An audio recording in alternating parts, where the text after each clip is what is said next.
There's some talk with Pokemon Detective Pikachu about it being potentially the first good video game movie, right? Yeah. So what can other video game movies learn from what Detective Pikachu did right?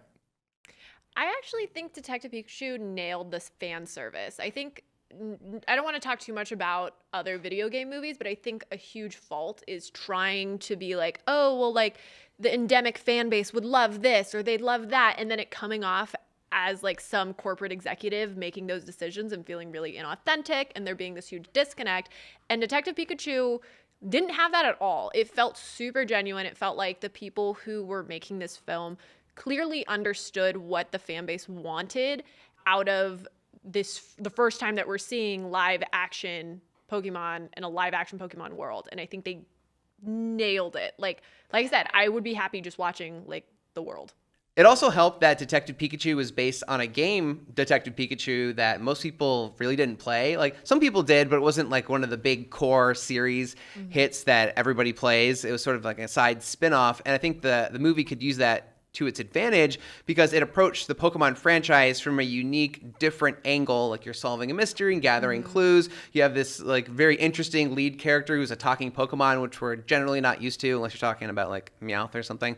So yeah, I thought it took all that to its advantage and had a really interesting take on the Pokemon brand. It gave it some focus too, and because the Pokemon world is so just sort of sprawling, there's so much going on in there that to give the movie some focus on kind of this more sort of obscure corner of it, I think it helped. Yeah, because normally you're on this like sprawling adventure through a new region, catching all these different kinds of Pokemon and trying to get all the badges, Elite Four, become the champion, all that stuff. But this is like solving one case. It's tough to build. It's very personal. Tough to build a 95-minute movie out of sprawling. Right. Yeah, like if they did that, we'd have like Ash getting his first badge, then it'd be like end of the first movie, right? I'd be totally down for like a whole anthology of just like Ash going to each gym. Pokemon Cinematic Universe in live action, it could happen. What I want. I'd be okay with it.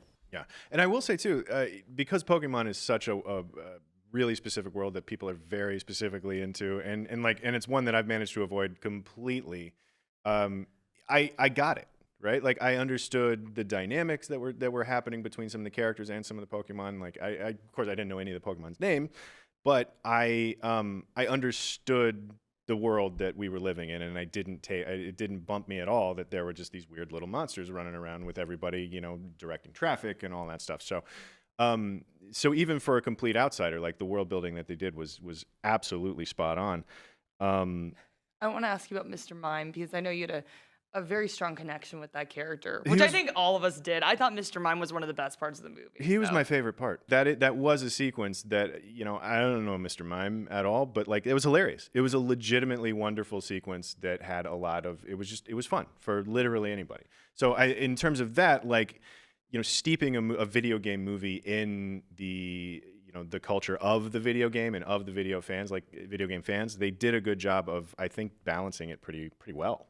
But another thing I think they did really well is that they the authenticity and how loyal and faithful. Like they didn't, I think the new Sonic movie is a great example of like they changed it and warped it to it was almost a little like too unrecognizable, and people had a really negative reaction. But they got it so right and were so accurate that fans really appreciate that. So I think it's that combination of going into a new direction while also being very faithful that people really appreciate about a video game adaptation. All right, so for more Pokemon coverage, stay right here on IGN. Check out our Poke Rap.